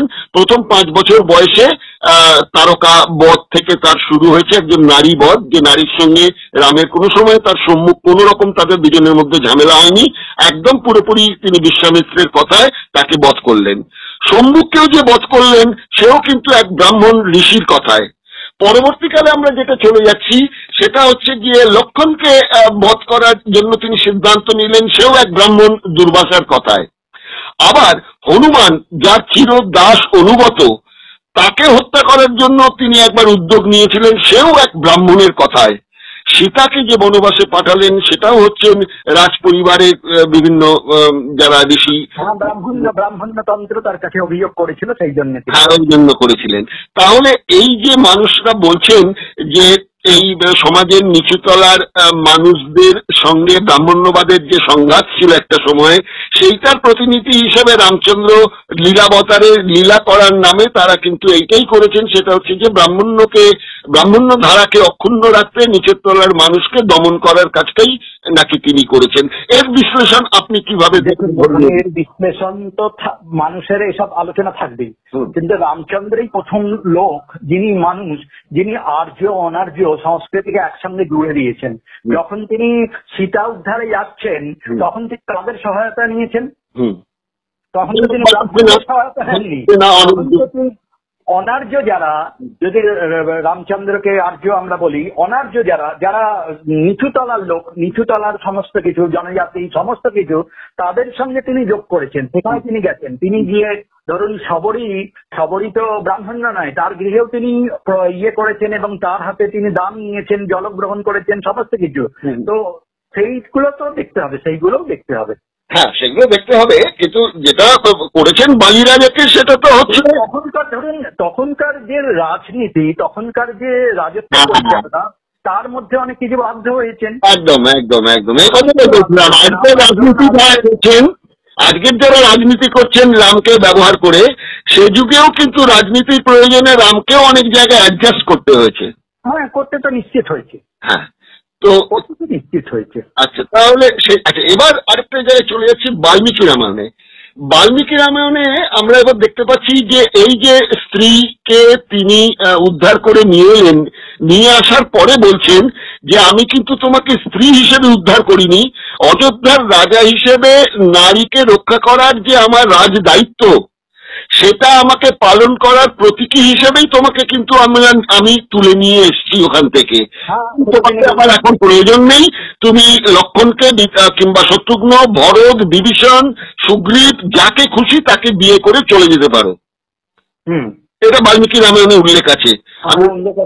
আচ্ছা, তার সঙ্গে সঙ্গে আরেকটা মারাত্মক কথা উল্লেখ আছে, সেটা হচ্ছে বলছে তুমি ছিলে রাবণের ঘরে, সুতরাং রাবণকে আমি বিশ্বাস করতে পারছি না যে রাবণ তোমাকে ছোঁয়নি। তুমি আমার কাছে, এরকম কোট আনকোট বলছি, তুমি আমার কাছে কুকুরে চাটা ঘিয়ের মতো। হ্যাঁ, ঠিক তো বটে। ওই জন্যই তো দ্বিতীয়বার সীতা অগ্নি পরীক্ষা দিতে হয়েছিল ওখানে। লঙ্কায় যে অগ্নি পরীক্ষা দিয়েছিলেন এবং লক্ষণকে বলছেন, লক্ষণ তুমি আগুন নিয়ে এসো, ওই আগুনে আমি প্রাণ বিসর্জন দেবো, তখন রক্ষা করলেন। তো এই যে স্ত্রীকে এই ধরনের কথা বলা, কুকুরে চাটা ঘি, বাল্মীকি বলছেন, সেটা তো কৃত্তিবাস কিন্তু উল্লেখ করেননি। আর কৃত্তিবাস আমাদের বাঙালি মনের যে ভাবনা, সেই বাঙালি ভাবনাকে প্রকাশ করেছেন। আপনি আবার যদি অন্য রামায়ণ পড়েন তাহলে তার মতো ভাবনাটা হবে, যে যেমন ধরুন আমরা যে ভাবনায় ভাবিত, সেই ভাবনায় তো আমার যিনি লক্ষ্য, আমার যিনি পুরুষ, তাকে তো আমি সেইভাবেই রচনা করবো। ঠিক আছে নববাবু, কিন্তু ধরুন আপনাকে নিয়ে আমি বলি, আপনি একজন পণ্ডিত মানুষ, আপনি কিছু একটা কাহিনী লিখলেন, একটা উপন্যাস লিখলেন, সেই উপন্যাসটা ধরুন লিখলেন, উপন্যাস বলবো না আমি, আপনার ধরে নিলাম সেটা আপনি একটা গল্প লিখলেন। এবার আপনার গল্পটায় অনুপ্রাণিত হলাম আমি এই গল্পটাকে বড় করে উপন্যাস বানালাম, বানিয়ে তার মধ্যে আরো চরিত্র ঢোকালাম, বিভিন্ন নিজের মনের আঙ্গিকে দিয়ে ঢোকালাম, কিন্তু আপনার যে মূল কাহিনী, সেই কাহিনীটা থেকে কি আমি বিচ্যুত হতে পারি? যদি আপনি উপস্থিতির ধারা থেকে বলেন। কাহিনী রামচন্দ্র ঠিকই রেখেছেন, কিন্তু এদিক ওদিক অনেক কিছু হয়েছে। যেমন ধরুন আপনাকে একটা কথা বলি, এই যে আমাদের বিদ্যাপতি দুর্গা ভক্তি তরঙ্গিনী লিখেছেন, তার রচনা দুর্গা ভক্তি তরঙ্গিনী। দুর্গা ভক্তি তরঙ্গিনী হচ্ছে শাক্ত পরম্পরার একটি পুঁথি, কিন্তু বিদ্যাপতি নিজেই ছিলেন বৈষ্ণব। তিনি যে রাজার অনুরোধে লিখেছেন তিনি ছিলেন শৈব। তা এই যে দুর্গা ভক্তি তরঙ্গিনী আর যে বৈষ্ণব ভাবনা, দুর্গা ভক্তি তরঙ্গিনীর মধ্যে বৈষ্ণব ভাবনা তার কিন্তু ঢুকে আছে। আবার শৈব ভাবনাও যেহেতু রাজার অনুরোধে লিখছেন, রাজা অর্থানুকূল্যে লিখছেন, সুতরাং শৈব ভাবনাও তাকে তার সঙ্গে যোগ করতে হয়েছে। আচ্ছা, বুঝছেন? আচ্ছা, এই নিয়ে পুরো বইটা হয়েছে। সুতরাং এখানে এসব থাকবেই, আপনাকে মানে খুঁজে নিতে হবে আপনার মতো করে সমস্ত কিছু। আচ্ছা, এবার এই যখন রাম সীতার কথা বলা হচ্ছে যে আদর্শ স্বামী, আদর্শ স্ত্রী, রাধা আদর্শ স্ত্রী না হওয়া সত্ত্বেও বলা হচ্ছে আদর্শ নর এবং আদর্শ প্রেমিক প্রেমিকা, এই ব্যাপারটা এস্টাবলিশ করা হয়েছে। রামের ক্ষেত্রে কিন্তু তা নয়, রামের ক্ষেত্রে করা হয়েছে স্বামী ও স্ত্রী, কিন্তু তাই তো? হ্যাঁ। আচ্ছা, এবার বাল্মীকি রামায়ণে আমরা যেটা পাচ্ছি সেটা বলা হচ্ছে যে রামের একক স্ত্রী নয়, তার আরো কয়েকজন স্ত্রী ছিল। সেটা বাল্মীকি রামায়ণের যে স্তোত্রগুলো রয়েছে, বনবাসে যাওয়ার সময় রামকে সাজিয়ে দিচ্ছেন আপনার শত্রুঘ্ন, এবং সীতাকে সাজিয়ে দিচ্ছেন কৌশল্যা এবং অন্য নারীরা, অন্য রামের স্ত্রীরা। ব্রকিংটন সাহেব বলে একজন ইংরেজি আর কি, তার যে লেখা তার মধ্যেও তিনি লিখেছেন যে রামচন্দ্রেরও অনেক স্ত্রী ছিল এবং দশরথেরও 3 জন নয়, আরো মোট 353 জন তার অন্তঃপুরে স্ত্রী ছিল, যাকে মোগল ভাষায় যাদের বলা হয় হারেম আর কি। তাহলে আপনি এই যে বাল্মীকি যেটা উল্লেখ করেছেন রামের আরো স্ত্রী ছিল, কিন্তু পরবর্তীকালে তুলসীদাসী বলুন বা কালিদাস বলুন, কালিদাস বলছি, আমাদের কৃত্তিবাস বলুন, এদের কারো বইয়ের মধ্যে কিন্তু ওই সীতা ছাড়া আর কারো কোনো কথা উল্লেখ নেই।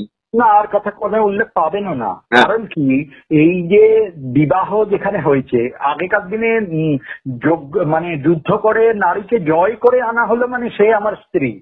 স্ত্রী প্রভু, এখানে স্বামী মানে প্রভু, বুঝছেন তো? স্বামী মানে আজকে স্বামী স্ত্রীর যে অর্থ, তখনকার দিনে সেটা ছিল প্রভু, মানে ওই প্রভু, তিনি প্রভু মানে স্বামী। সুতরাং এই যে বিবাহ করে যে স্ত্রী আর ওই জয় করে যে স্ত্রী, দুটোর মধ্যে অনেক ফারাক। এই যে দশরথের তিনি কৌশল্যা, কৈকেয়ী, সুমিত্রা, এরা হচ্ছে বৈবাহিক স্ত্রী, পাশের রানী বলতে পারি। হ্যাঁ, এবার জয় করে অনেক মহিলাকে নিয়ে এলো, যে তাকে ভালো লাগলো রেখে দিল, এরকম নিয়ে এলো, কিন্তু দেওয়া যাবে না। তাহলে রামচন্দ্রের ক্ষেত্রে এরকম ঘটেছিল বলতে বলছেন, মানে বাল্মীকি এক্সপার্ট বাল্মীকি? হ্যাঁ, বাল্মীকি যদি বলে থাকেন তাহলে তাই হবে। আচ্ছা, আচ্ছা, তাহলে অন্য সন্তানদের ক্ষেত্রেও তো আমরা কিছু পাচ্ছি না। না, পাবেন না তো, পাবেন এই দুজনের লবকুশের কথাই আমি পাচ্ছি। হ্যাঁ, পাবেন তো পাচ্ছি, কারণ সেই যে তার যে স্ত্রী প্রভু, সেই প্রভুকে ভোগ, মানে প্রভু হিসাবে রামচন্দ্র সেই মহিলাদের ভোগ করেছিলেন কিনা এই বর্ণনাও তো আপনি পাবেন না। বর্ণনা পেতে তবে তো আপনি তুলতে পাবেন। কিন্তু স্ত্রী ছিল, এই পর্যন্ত ছিল। হ্যাঁ, স্ত্রী ছিল, হ্যাঁ, এই পর্যন্ত উল্লেখ পাওয়া গেছে। আচ্ছা, আরেকটা ব্যাপার আপনাকে জানতে চাইবো, সময় খুব কমে এসছে, আর 2-4 মিনিট আছে। সেটা হচ্ছে যে এই যে সীতা ফিরলেন, লঙ্কা থেকে ফিরলেন, লঙ্কা থেকে ফেরার পর রাম তাকে তারপর মনস্থ করলেন যে তাকে রাখা যাবে না, মানুষ চাইছে না এবং ব্রাহ্মণ্য সমাজও চাইছে না, তাকে আবার বনবাসে পাঠিয়ে দেওয়ার হবে। সে সময় তো উনি গর্ভবতী ছিলেন। হ্যাঁ, তাহলে একটা নারীর গর্ভবতী হওয়ার সময় ধরা হয় 9 মাস থেকে 10 মাস, এই সময় ধরা হয়। আমি যদি সময়কালটা হিসেব করি তাহলে দেখতে পাচ্ছি ওই 10 মাস থেকে 12 মাস এরকম একটা সময় কিন্তু রাবণের অশোক বনেতে বন্দী ছিলেন। তাহলে ওই লঙ্কা থেকে আসার সময় সীতা গর্ভবতী ছিলেন, কারণ রামের সঙ্গে তো যোগাযোগ নেই প্রায় 12 মাসের মতন কাছাকাছি। দেখুন, এই বিষয়ে বলা অসম্ভব। আমি অঙ্কের হিসাবে বলছি, এ বিষয়ে বলা অসম্ভব। এবার রামচন্দ্র যখন লঙ্কা থেকে ফিরেছেন, ফিরে কিছুদিন তো ঠিক ছিলেন, তখন তো তিনি রামের সঙ্গেই ছিলেন। এই কার্যক্রমটা কিন্তু কম নয়, রামের সঙ্গেই ছিলেন। কিছুদিন বাদে প্রজারা এই অপবাদ দেয়া শুরু করলো। এই সঙ্গে সঙ্গে কিন্তু অপবাদ দেওয়া হয়নি, সঙ্গে সঙ্গে উৎসব পালন চলছে। এই উৎসব পালনটা কিছুদিন চলেছে, এটা শ্লোকে ওখানে উল্লেখ হয়েছে। কিছুদিন যেখানে যখন এসছেন সবাই উৎসব পালন করছেন, যেখানে এসছেন সেখানে রামচন্দ্র আবার ফিরে এসছেন, বিভিন্ন লক্ষণের সঙ্গে মিলিত হচ্ছেন, লক্ষণ জানাচ্ছে, এইসব জানাচ্ছে, এই সমস্ত উৎসবের আয়োজন কিছুদিন চলে গেল। তারপরে এই ব্যাপারগুলো হলো, যখন এইটা স্থিত হয়ে গেল তখন প্রজারা মানে গুপ্তচর এসে বললেন যে প্রজারা এরকম এরকম একটা রটনা করছেন। এই যে কার্যক্রমটা, এই যে কার্যকলটা, এই কার্যকলটা কতটা ছিল এটাও কিন্তু কোনো উল্লেখ নেই। না, এটা উল্লেখ নেই। বাল্মীকির গ্রন্থে কিন্তু উল্লেখ আছে, লক্ষণ এবং বিভীষণকে অনুরোধ করছেন রাম যে ওকে রথে করে তোমরা রাজপ্রাসাদে নিয়ে এসো না, কারণ উনি আগে চলে এসেছিলেন, ওকে হাঁটিয়ে নিয়ে এসো অযোধ্যার পথ ধরে সীতাকে। হ্যাঁ, যাতে এইটা এস্টাবলিশ করার জন্য যে রাবণ তাকে হরণ করে নিয়ে গেছিল, আমি আবার তাকে ফিরিয়ে এনেছি, জনগণ দেখুক।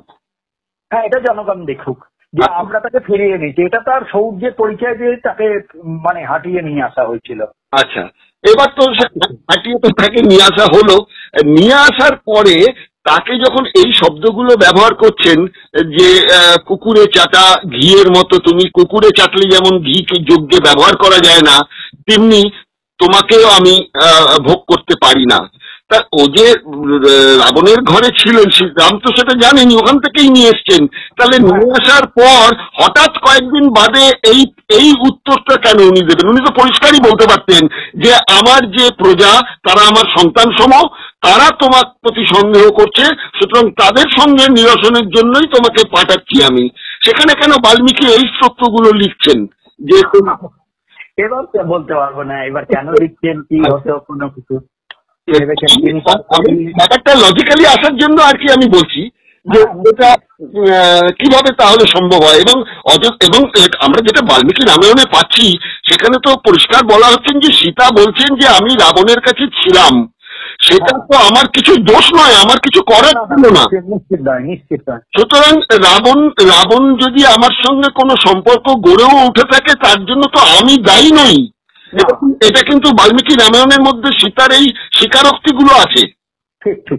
আচ্ছা, রাম যদি পুরুষোত্তম হন, তার স্ত্রীকে যে রক্ষা করার ব্যাপার, শুধু রাবণ কেন, আমরা তো রাবণের আগেও দেখছি যে একজন রাক্ষস মানে একজন অনার্য, তার হাতেও সীতা হরণ হয়েছিল।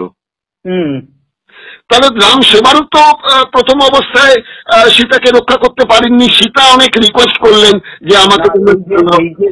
এই যে রাবণ যে হরণ করে নিয়ে গেছিল, এই প্রচারটা অনেক বেশি হয়ে গেছিল। হ্যাঁ, এই প্রচারটা অনেক বেশি হয়ে গেছিল, কারণ হচ্ছে যে প্রথম যে হরণ করেছে সে ছোটখাটো মানে মানুষ। হ্যাঁ, সে ধরুন কোনো কিছু করেছে, কিন্তু সেখানে ব্যাপারটা অতখানি গুরুত্ব হয়নি অতটা। এই যে এত বছর যে সীতাকে উদ্ধার করার জন্য অনেকটা সময় এফোর্ট করতে হয়েছিল, অনেকটা বড় যুদ্ধ হয়েছিল, এটাই বড় প্রচার। আচ্ছা, এবার শেষ প্রশ্নটা বলে আজকে আপনাকে আমি ছুটি দেবো, বিরক্ত হবেন না, মানে অনেকটা সময় দিচ্ছে আপনাকে।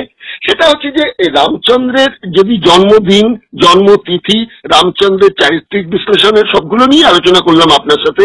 তো আপনি মুক্ত মনে সব কথাগুলো বললেন, আপনি কোনো ব্যাপারে কিন্তু রক্ষণশীলতা দেখালেন না, এটা আমার কাছে খুব ভালো লাগলো। এটা এবং যা শাস্ত্র যা বলছে তাই হবে, রক্ষণশীলতার তো কোনো ব্যাপার নেই। রক্ষণ তো আমাদের শাস্ত্র তো উদারতা, সেখানে কোনো রক্ষণ নেই। ধরুন আমরা তর্পণের মন্ত্রে মাতা পিতাকে জল দেওয়ার আগে পাড়ার লোককে জল দিই, অগ্নিদগ্ধাস্তে দেবা দিব্যদার্থা কুলে মম। আমার মা বাবাকে জল দেওয়ার আগে আমরা পিতা মাতাকে অন্য লোককে জল দিই। আমরা সারা বিশ্বের লোককে জল দিয়ে তবে তো ইয়ে করি, সেখানে তো কোনো ধর্ম জাত বলে কিছু থাকে না। মানে বিশ্বভাতৃত্বের কথাই বলতে পারি না। হ্যাঁ, বিশ্বভাতৃত্বের কথা। আচ্ছা, যে বান্ধবা বান্ধবা বা, আমরা তর্পণের মন্ত্রে যে বলি যে বান্ধবা বান্ধবা বা, আমরা যে আমার বন্ধু, যে আমার বন্ধু নয়। হ্যাঁ, সপ্ত দ্বীপ নিবাসী নাম, 7টা দ্বীপের লোককে আমরা জল দিচ্ছি। 7টা দ্বীপের লোক কি হিন্দুই আছে তার কোনো মানে নেই, তারা তো অহিন্দু হতে পারে, নাস্তিকও হতে পারে, সমস্ত কিছু হতে পারে। আমাদের শাস্ত্র, আমাদের যে দর্শন, সেখানে 4 ভাগ দর্শনকে স্বীকৃতি দিচ্ছে। কিন্তু স্বীকৃতি দেওয়ার পরও 4 ভাগ দর্শন পুড়িয়ে ছাই করে দেওয়া হলো। সে আলাদা কথা, কিন্তু স্বীকৃতি তো দেওয়া হচ্ছে। সাংখ্য দর্শনে বলা হচ্ছে ঈশ্বর সিদ্ধে প্রমাণ ভাবাত, ঈশ্বর আছে কিনা ঈশ্বরকেই প্রমাণ করতে হবে। বাবু এই যে স্বীকৃতির কথাটা বলছেন সেটা হচ্ছে যে পাটাকে বলি দেওয়ার আগে নরম নরম কিন্তু কাঁঠাল পাতা খাওয়ানো হয়, তাহলে সেটাকে কি আপনি বলবেন দয়া? না, দয়া না, কাঁঠাল পাতা খাওয়ানো হয় এটা লোকাচার। এটা কাঁঠাল পাতা খেতে চাইছে তাকে খাওয়ানো হচ্ছে। পাঠাটাকে যে বলি দেওয়া হচ্ছে, তাকে তো বলি দেওয়ার সময় যে মন্ত্র বলা হচ্ছে, সেখানে যে আমরা পাপ করছি তার পাপ স্খলনের জন্য একটি মন্ত্র আছে, তো সেখানে বলা হচ্ছে। এবং যে বলা আছে যে তুমি আমার দোষ নিও না, এটা আমি এই কারণের জন্য বলে বলা হচ্ছে। কারণ এখনই যদি কেউ কোনো মানুষকে খুন করে, তা কেউ মানুষও বলতে পারে যে ভাই আমি অমুক রাজনৈতিক দল নিয়ে তুমি খুন করছি, আমাকে কিছু ক্ষমা করো। যে এখন সুপারি কিলার যাদের বলা হচ্ছে। হ্যাঁ, তারা এবার ওই যে পাঁঠাটা যে বধ করা হচ্ছে, পাঁঠাটা বধ করার সঙ্গে শাস্ত্র কিন্তু সেখানে বলছে এর কিন্তু সে মোক্ষ লাভ হয়ে যাবে, এর তো অন্য কিছু হবে না, সেটা তো শাস্ত্র নির্দিষ্ট। আচ্ছা, এটা নিয়ে কথা হবে অন্য সময়, বলি প্রসঙ্গে একটা আলাদা আলোচনা করবো, আপনি সঠিকভাবে বলতে পারবেন। এবার শেষ প্রশ্ন আপনাকে, সেটা হচ্ছে এই যে রামের জন্ম নিয়ে তো কথা বললাম, রামের পিতা আমরা দেখে নিচ্ছি দশরথ পিতা ছিলেন। দশরথের পিতা ছিলেন অজ, অজের স্ত্রী ছিলেন ইন্দুমতী, স্বর্গের নর্তকী। সেই অজ ঠাকুরদাদা তার বাবা দশরথ, এবং এই দশরথের পুত্র রামচন্দ্র। কিন্তু এখানে আবার দেখছি যে অজ বলা হচ্ছে আমাদের বাল্মীকি রামায়ণেতে, সেখানে বলা হচ্ছে যে ঋষশৃঙ্গ মুনি তিনি এসে মন্ত্রপাঠ করলেন, বশিষ্ঠর মানে পরামর্শ মতো দশরথ তাকে ডাকলেন, ডেকে নিয়ে তারপর সন্তান তৈরি হলো চড়ুর পায়েস খাওয়ার পরে। গরুর পায়েস খাওয়ার এই ব্যাপারগুলো কিন্তু হচ্ছে গিয়ে একটা বলতে পারেন আপনি সিম্বলিক একটা ব্যাপার, পায়েসটাকে ধরুন কারোর বাচ্চা হচ্ছে না, আমরা কারোর কাছে গেলাম, কোনো কাছে গেলাম, আপনি তাহলে এর একটা পুজো করুন, কি এর একটা কবচ করুন, এরকম যেমন আমরা বলে আর কি। হ্যাঁ, সেটা আমরা মানি বা না মানি। ঋষশৃঙ্গ মুনির কথা যে বলা হচ্ছে, এবং দক্ষিণী রামায়ণে তো আরো 2-3 জন ব্রাহ্মণের কথা বলা হয়েছে। তখনকার দিনে যেটা বলা হতো গুরু প্রসাদী, কোন নারীর সন্তান হলে পরে গুরু ব্রাহ্মণকে দিয়ে সন্তান উৎপাদন করানো হতো। তাহলে এক্ষেত্রেও রামের ক্ষেত্রে কি আপনি বলবেন যে কথা কৃত্তিবাসে নেই, তুলসীদাসে নেই, কিন্তু বাল্মীকি রামায়ণে সেটা উল্লেখ আছে, তো সেটা আপনি কিভাবে, বাল্মীকির এই বক্তব্যটাকে কিভাবে নেবেন? এই যে গুরুপ্রসাদী টার্মসটা, এটা হচ্ছে তন্ত্রের টার্ম। যখন সূর্য বংশ তো পৌরাণিক বংশ, এখানে তন্ত্র তার অনেক পরে তন্ত্র রচয়িতা হয়েছে, গুরুপ্রসাদী কথা তার অনেক পরে। আমি কথা সিম্বলিক বললাম, কিন্তু তখনকার দিনেও তো আমরা দেখতে পাচ্ছি যে বৈদিক ব্রাহ্মণরা অশ্বমেধ যজ্ঞের কথাও তো এরকম রয়েছে, যে ঘোড়া দিয়ে তাকে ইয়ে করা হবে, এটা তো করানোর একটা ব্যাপার রয়েছে। হ্যাঁ, সিম্বলিক একটা হচ্ছে, এরকম কিছু ঘটেছে বলে আমার তো আমার মনে হচ্ছে না। আচ্ছা, তো আপনি কি বলবেন যে না দশরথের এই পায়েস খাওয়ার ফলেই এই সন্তান? না, তো সেটা না হতে পারে। এবার পায়েসটা খেয়েই যে সন্তান হয়েছে সেটা তো বলা যাবে না, কারণ কি সাধারণভাবে সন্তান হতে পারে না, সেটা তো দশরথের এতদিনে কোনো সন্তানের কোনো ব্যাপারই ছিল না। আচ্ছা, তাহলে যদি সন্তান না থাকে তাহলে সন্তান জন্ম হলো কোথা থেকে? না, সন্তান ধরুন আমরা অনেক সময় সায়েন্সে তো বলছে যে ধরুন 30 বছর, 15 বছর, 20 বছর বাদেও, বিবাহের 20 বছর বাদেও একজনের সন্তান হচ্ছে, তাহলে কি ধরে নিতে হবে সেই সন্তানটা পাড়ার লোকের সন্তান? এটা নয়। আচ্ছা, তাহলে মানে শান্তার জন্ম তো তার আগে হয়েছে রামের দিদি শান্তা, রামের দিদি। হ্যাঁ, রামের দিদি। আচ্ছা, রামের যদি দিদি হয়ে থাকেন তাহলে মানে সেটা আবার দেখা যাচ্ছে বাল্মীকি তখন তো চাই রাজত্ব, আমার রাজ্য, কন্যাকে সেভাবে ধরাই হতো না, কন্যাকে তো আর রাজ্য দেয়া হবে না। পুত্র যতক্ষণ না হচ্ছে ততক্ষণ আমি কোনো কিছু তার পৌরুষত্ব প্রমাণই হয় না। যতক্ষণ না পুত্র হচ্ছে ততক্ষণ পর্যন্ত রাজ সিংহাসন তো পুত্র ছাড়া কাউকে দেওয়া যাবে না, তার পৌরুষত্ব প্রমাণই হয় না। এটা তখনকার দিনের, ধরুন আজকে আমরা যে নব্য স্মৃতি, প্রাচীন স্মৃতিতে অনেক কিছু বলা আছে, নব্য স্মৃতি অনেক কিছু চেঞ্জ হয়েছে, বুঝছেন তো। আগে প্রাচীন স্মৃতিতে বলছে ব্রাহ্মণ আতপ চাল ছাড়া কিছু খাবে না, কিন্তু নব্য স্মৃতি সেসব চেঞ্জ করে দিয়েছে। হ্যাঁ, তো এই যে প্রাচীন স্মৃতিতে বলছে ব্রাহ্মণ মাছ মাংস এইসব খাবে না, কিন্তু নব্যস্মৃতি বলছে কলিযুগে তো তন্ত্রত্বের প্রভাব এসে যাচ্ছে তখন। তো কলির এই যে বাংলা, বিহার, উড়িষ্যা এরা তো মাছ মাংস প্রিয়ই হবে।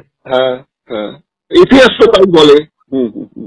সুতরাং তার সঙ্গে চেঞ্জ হয়ে যাচ্ছে স্মৃতিটাও, যত সময় যাচ্ছে স্মৃতিটা তত চেঞ্জ হচ্ছে। মানে আমাদের শাস্ত্র কি হচ্ছে উদার বলে, এই ধরুন আজকে বিদ্যাসাগর আমাদের বিধবা বিবাহ চালু করে গেছেন, তিনি তো আর শাস্ত্রকে নিয়েই করেছেন, শাস্ত্রের বাইরে তো জানতে করেছেন,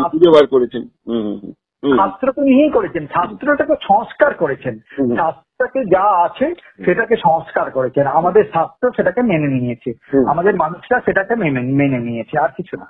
তাহলে এই যে বিভিন্ন রাজনৈতিক দল এবং অনেক মানুষের মধ্যে একটা শব্দটাও ব্যবহার করা হয়, শেষ প্রশ্ন দাদা, সেটা হচ্ছে যে এই প্রশ্নের পরিপ্রেক্ষিতেই এলো এটা, সেটা হচ্ছে সনাতন হিন্দু ধর্ম।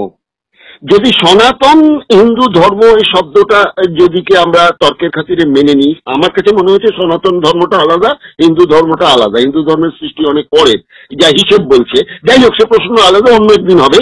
তো সনাতন যদি হিন্দু ধর্ম হয়ে থাকে, তাহলে সনাতনী যা বিষয়গুলো আছে সেগুলোকে তো সব মানতে হবে। তাহলে তার মধ্যে আবার সংস্কার হবে কেন? কেন বেদ লেখা হয়েছে, বেদটাকে কি সংস্কার করা যাবে? না, বেদ তো সেটা প্রাচীন, সেটা তো ঐতিহ্য মণ্ডিত হয়ে আছে, সেটাকে সংস্কার করা যাবে না।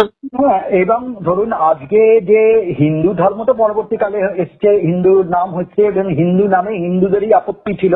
কাশী নির্ণয় সভায় হিন্দুর লোকেরা বসে তার এগেনস্টে সমস্ত কিছু লিখেছিল, বচন আছে। তো যার জন্য দয়ানন্দ সরস্বতীও বলেছেন আর্য সমাজ।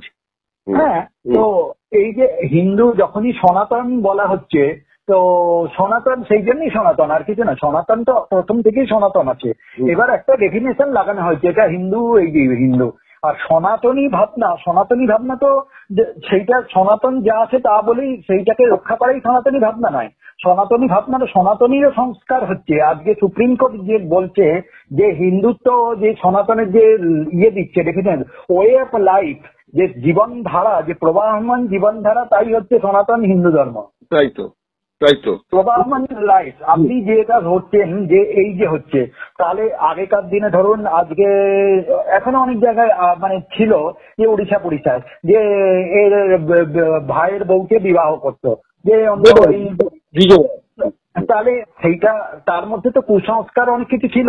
আমাদের মধ্যে দুর্গাপুজোর মধ্যেই ধরুন যে সাবরোৎসব, সেই সাবরোৎসব যে শিউলপানি সাবরোৎসবের লিখেছেন, কিন্তু রঘুনন্দন তাকে আবার কাট আপ করেছে, না আজকের দিকে সাবরোৎসব চলবে না, এটা অশ্লীল।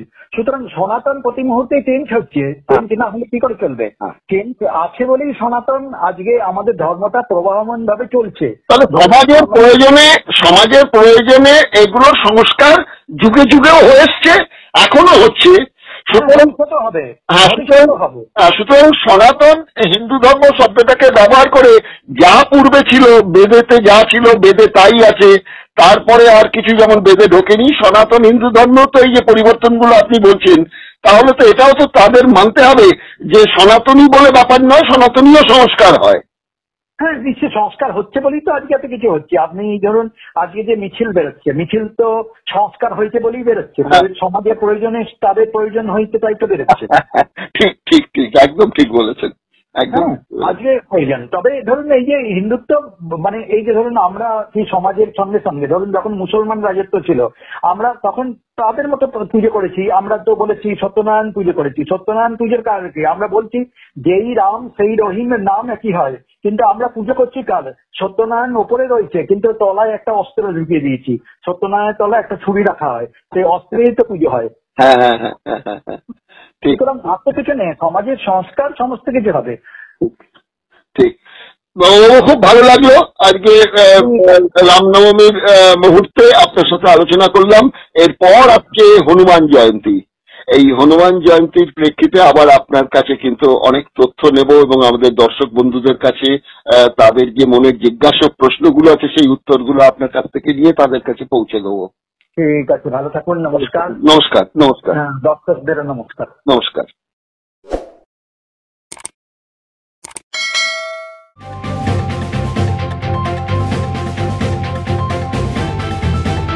রংহীন সংবাদ আর অজানা তথ্যের জন্য দেখুন দিগদর্শন, 10-এর পাশে, দেশের সাথে।